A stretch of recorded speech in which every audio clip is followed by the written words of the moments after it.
Hey y'all, happy Serene Sunday. Happy Serene Sunday. Before I get into this month's topic, I need for y'all to go ahead and like, share, comment, subscribe. Come on, you know what to do. Also too, I need for y'all to follow the Throne Talk Society pages on Facebook and Instagram, which is THRONETALKSOCIETY. Please go follow those pages because that's where all the action is. All right, so before I get into the topic, let's recap. Last month's topic was purposeful choosing, and I proposed 3 questions, or I suggested that you all ask these 3 questions to yourselves when it comes to purposeful choosing, which is 1, is God calling you to it? Is he telling you to do it? That's 1. 2 is what you're being called to. Does it harm others or is it helpful to others? And 3, is it building your character or is it chipping away at you, piece by piece? Is it detrimental to your character or is it building your character? If you got a check for all 3, then you're good to go. You are purposeful choosing. But baby, let's get into this month's topic. So as you're walking in purpose, you discover more things about yourself. You're just like, oh, I could do that. I could do that too. Oh, I'm capable of that. And the more you discover these things about yourself, the more confident you become. And the more confident you become, the more attractive you become, and opportunities come your way and people come your way, and everything is kind of like drawn to you because with every step, because you're walking in purpose, you are getting closer to your divine power. You are getting closer to your God-like character or who God has called you to be. And so like I said, that brings in people and opportunities, and everybody's just like, ooh, it's just like, yeah. And so what happens is sometimes we get distracted, and we're not always distracted by bad things. Nope. Sometimes it's the good things. Distracting options. This Serene Sunday is about feeling like I have the options, and because I can, I will, and I should. I should do this because this is an opportunity. But what if I told you that every opportunity is not for you? And that every good opportunity is not for you? That every good thing is not a God thing. Okay? And how can I prove this? All right, let's talk about men. Or because men aren't the only people who cheat, women cheat too, but this is just the best example that I could give in the moment. Let's just talk about a man who might have a great woman at home, a wife. Let's just go ahead and put it up there. A wife. He has a great wife at home. She takes care of business. She's respectful. They have their ups and downs, their disagreements, but for the most part, bae is bae. Bae does what she needs to do, and she's very good to you. But, let's just say I'm the man, and I've been seeing some women out here that I really, really find attractive, who are, awakening things inside of myself that I've never experienced before, or that I haven't experienced in a long time.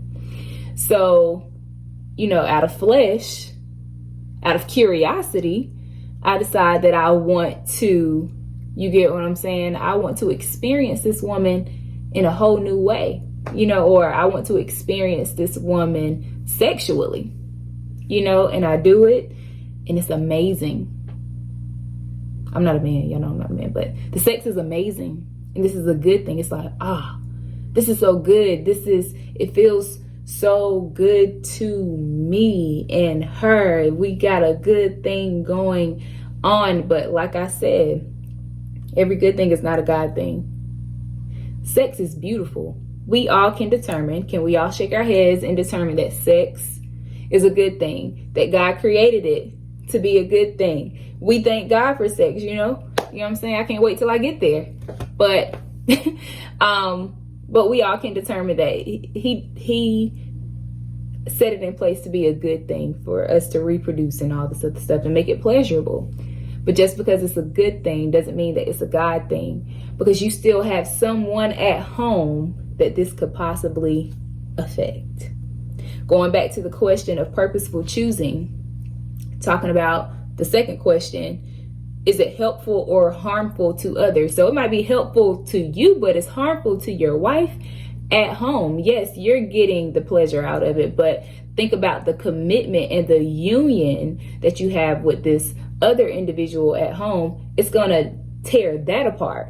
And so if your purpose is to build a union or to build an empire, to build a legacy with this individual, but this individual doesn't want this to happen, or y'all agree that this is inappropriate, but you decide like, hey, I want to do this good thing outside of myself for myself, it automatically tears down that, or this man automatically becomes the antagonist. He becomes the enemy of this.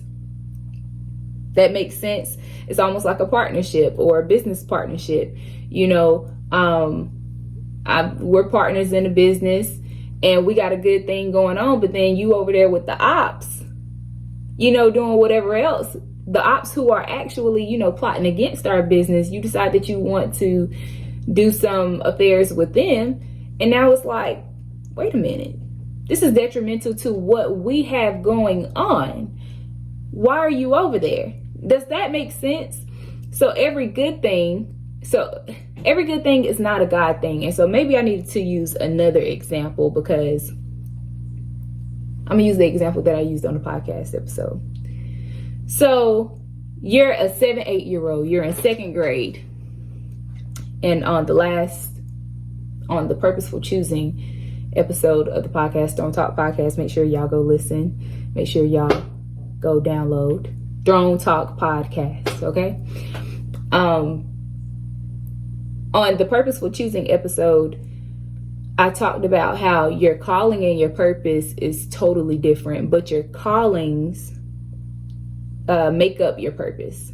Your calling is like your assignment. So you have multiple assignments in life, they're different. You don't always have the same one. They change, they vary. The assignment that you have in second grade is not the same assignment that you're going to have in 10th grade. Makes sense? They change. Or let's just even use you just being in second grade alone. You have different assignments for each semester, each week. They change. You're not going to have the same homework assignment every single day, every single week. When you're in school, it changes. Same thing when it comes to life. God gives us different assignments, you know, in different seasons of our lives, according to our maturity, according to, you know, what he's calling us to. That makes sense? So your purpose and your call is two totally different things. So let's just say you're a second grader.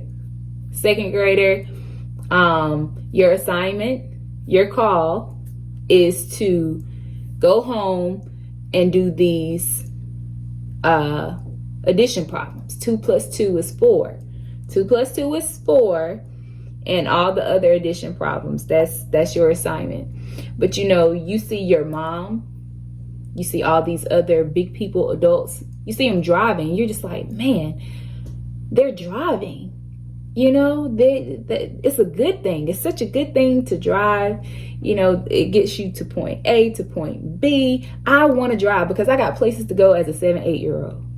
You know, so I think we all can determine that driving itself is not a bad thing. We all can shake our heads and say it's not bad, right? It's a good thing. Because like I said, it gets you from point A to point B. But as a 7-8-year-old, if I decide like, hey, I want to drive today because I want to go to the store to get my lollipops. I do.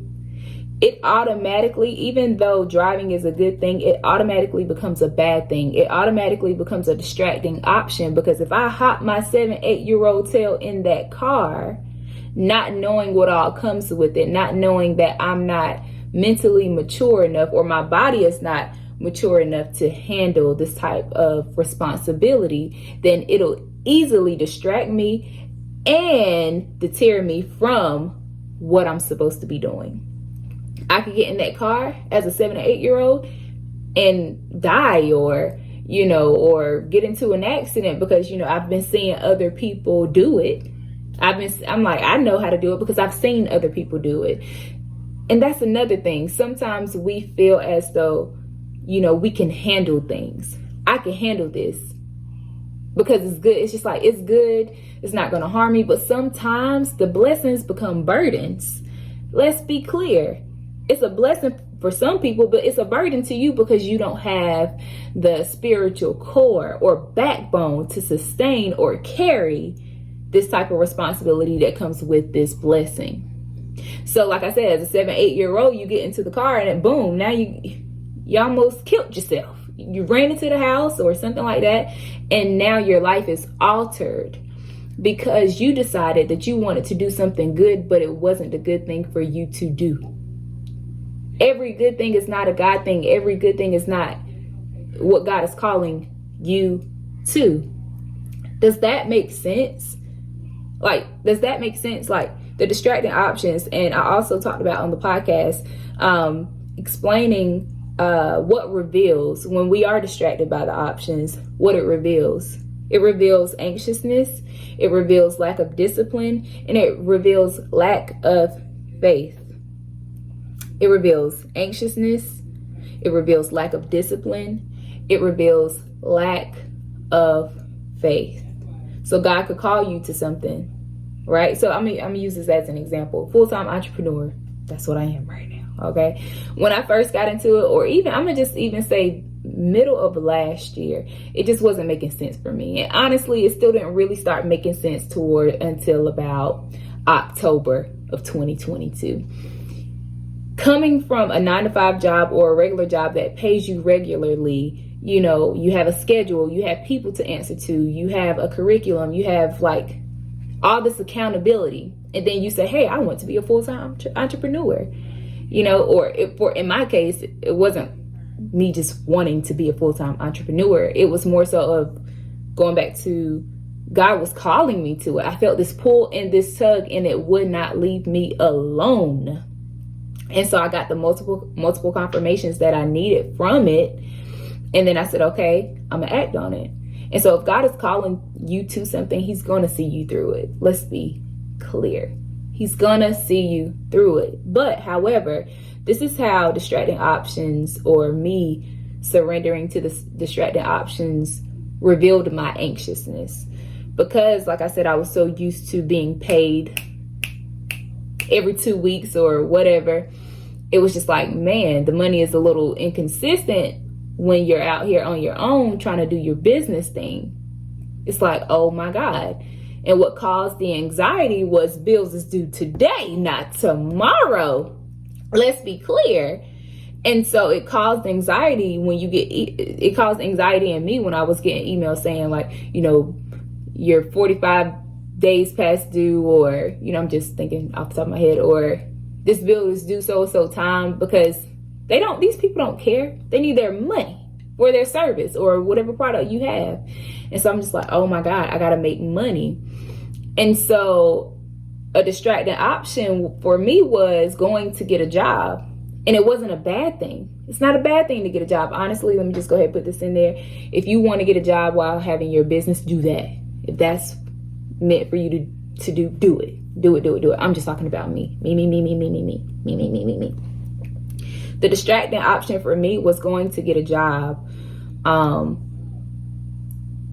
And I went to the job, and the job was good. There was nothing wrong with it. That makes sense. It wasn't bad, as I said before, but it took away so much time that I could have put into my business. I believe that I was right there at the threshold of something, that God was really trying to do something with me during that time that I got a part-time job. I felt like he was about to do something, but because I was anxious and I wanted to just get the bills paid, let's just be clear, it took away time. It brought in the money, but it took away the time. the time that I could have invested in my business. The second thing that it reveals is the lack of discipline. The lack of discipline. So let's just talk about it. You're scrolling on social media. I'll use myself again. There was a point in time where I just didn't have the funds to buy the foods that I wanted. I wanted to expand my food palette, my healthy food palette, as as an individual, as a personal trainer. That's just something that I wanted to do. So when money got tight during, the same time when the bills was due and stuff, when money got tight, I couldn't expand the way I wanted to. But I had everything that I needed. But I wasn't thinking like that at first. I was scrolling on social media and I was looking at other fitness influencers, personal trainers, and I was looking at the food that they had posted, and I'm just like, oh my God, like I'm doing horrible. I'm doing terrible.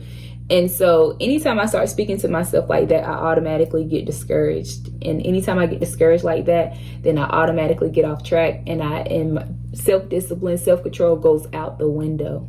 So I was just like, well, obviously I'm doing horrible, so I might as well just eat whatever, because I'm not eating what they're eating. Does that make sense?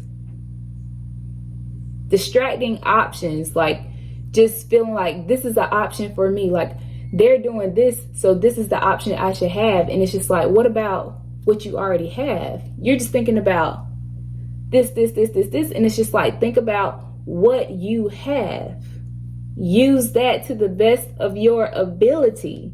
Use that to the best of your ability, and you'll be okay. The foods that I was eating, I mean, of course, I didn't get to expand my palate the way I wanted to, but I still got everything that I needed. You get what I'm saying? My protein, my carbs, my veggies, whatever, provided for. But it revealed my lack of discipline. And like I said, I kind of backtracked and I was just kind of eating whatever. And I was just like, my kid, go back to what you were doing before. You were doing completely fine. You were doing completely fine. Listen to me when I say this. What you're doing, it works. And just because it doesn't look like what other people have going on the internet, doesn't mean it's not working. It's working. And the last thing that it revealed was a lack of faith. But in this case, it wasn't a lack of faith in God. It was a lack of faith in myself. Going back to me being a full-time entrepreneur, I just felt as though, looking at, other people like, oh, I could do this, or I could just looking at the multiple options that you have that I could do via looking at the internet or people on the internet. You get what I'm saying? It was just like, man, I'm not doing a good job as a trainer, and I felt like I wasn't capable, and I felt like I wasn't able to be a personal trainer. And it caused a decrease of faith in myself. It was just kind of like, can I do this? And that's what it revealed. Anxiousness, lack of discipline, and lack of faith. Y'all, I'm concluding. Do not get distracted by the options. There are so many things that you could choose from out here. Yes, you could be influenced by it. Be influenced. Be inspired. It's okay to take suggestions from time to time. But what if I told you what God called you to? It's good. It's completely fine. It's totally fine. It may not look like what everybody else got going on, but it's yours and it's working. So what? You don't have like the pretty bowls to put your fruit in. Do you got fruit? Does that make sense? As long as you're not eating a honey bun, who cares? You know what I'm saying? Do what works. Do what's best. And y'all, that's it for Serene Sunday Distracting Options. Make sure y'all go listen to episode 12 on the Throne Talk podcast. And also, too, make sure you go follow and like all the stuff on the pages of the Throne Talk Society pages on Facebook and Instagram. That is THRONETALKSOCIETY. I love y'all, and I'll see y'all for the next video.